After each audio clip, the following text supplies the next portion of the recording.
नमस्कार दोस्तों, मेरा नाम है संतोष थपलियाल और आप देख रहे हैं मेरा YouTube channel financial freedom.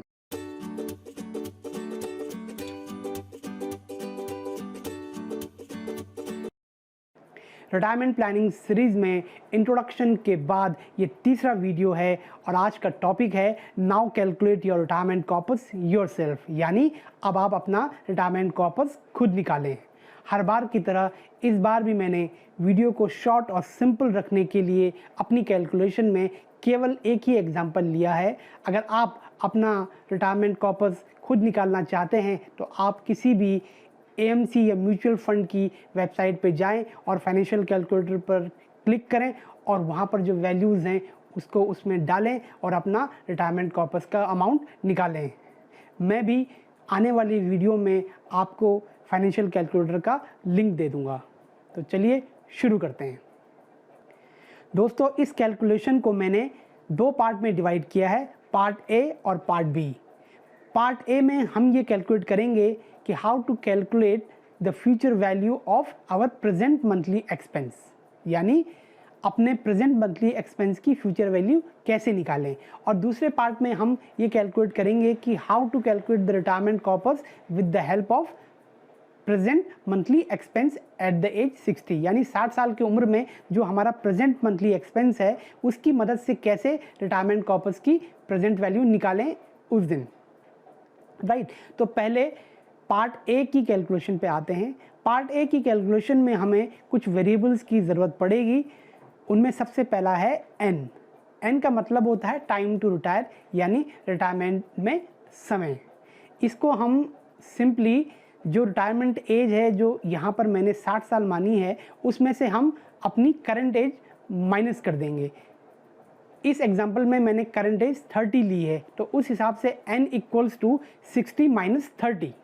Right, I जो है वो इन्फ्लेशन है, तो यहाँ पर मैंने इन्फ्लेशन को 6% माना है। उसके अलावा तीसरा जो वेरिएबल है वो है पीवी, प्रेजेंट वैल्यू, यानी present value of monthly expense, तो वो यहाँ पर मैंने 25,000 रुपये माना है।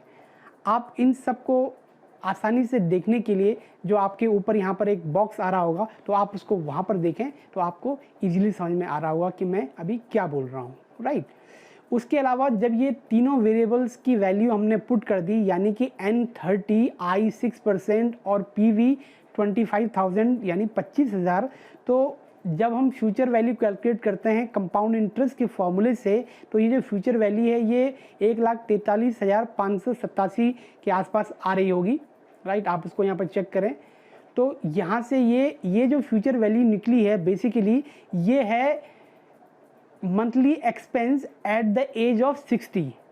अब ये आज तो फ्यूचर वैल्यू है, पर जब हम पार्ट बी की कैलकुलेशन कर रहे होंगे तो उस वक्त ये प्रेजेंट वैल्यू होगी, क्योंकि तब तक हम 60 साल के हो चुके होंगे।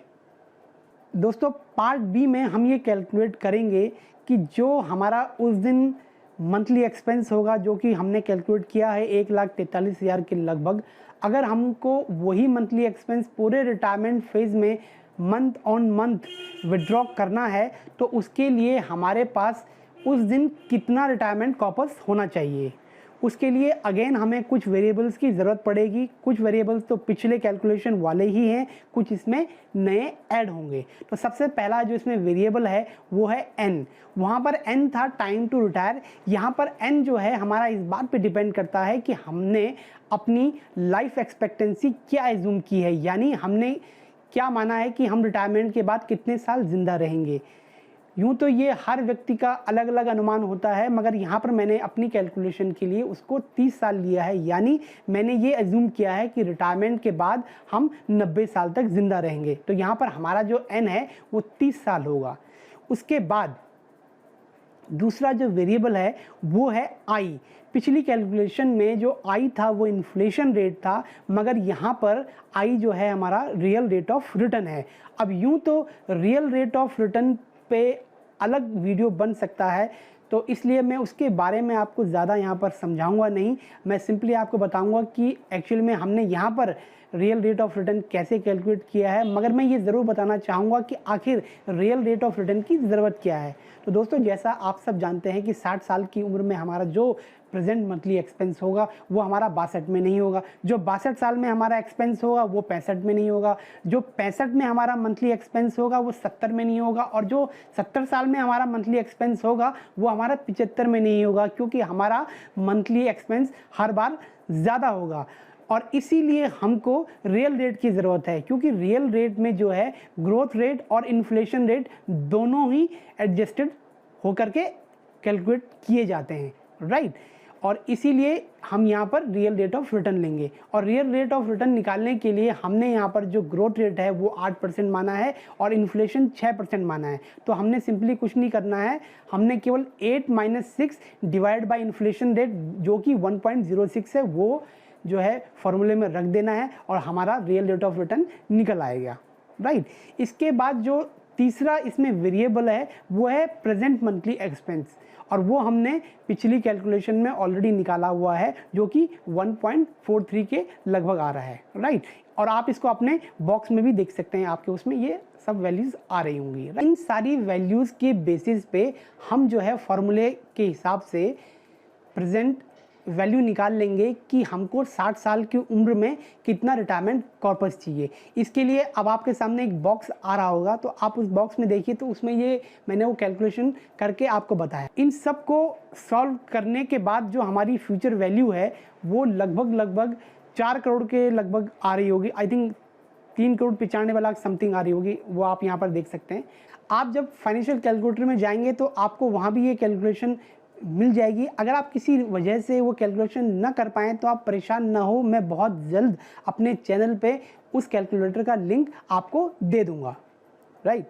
तो दोस्तों मुझे पूरी उम्मीद है कि ये जो वीडियो है ये आपको बहुत यूज़फुल लगा होगा, आपके बहुत काम आया होगा, और आप जब इस फाइनेंशियल कैलकुलेशन का इस्तेमाल करेंगे तो आप एग्जैक्टली इस बात का पता लगा पाएंगे कि आपको कितना रिटायरमेंट कॉर्पस 60 साल की उम्र में बनाना है और कितनी की आपको रिक्वायरमेंट है, और उसी हिसाब से आप फिर अपना इन्वेस्टमेंट उसके लिए कर सकते हो। दोस्तों अगर आपको मेरा ये वीडियो पसंद आया हो तो इसे लाइक करें, इसको शेयर करें। इसी तरह के वीडियोस अलग अलग टॉपिक पर मैं आगे भी लेकर के आता रहूँगा। इसके लिए आप मेरे चैनल को सब्सक्राइब करें और बेल आइकन दबाना बिल्कुल ना भूलें, ताकि मेरी वीडियो की हर नई नोटिफिकेशन सबसे पहले आप तक पहुँचे। तब तक आप अपना और अपनों का ध्यान रखिए। जय हिंद, नमस्कार।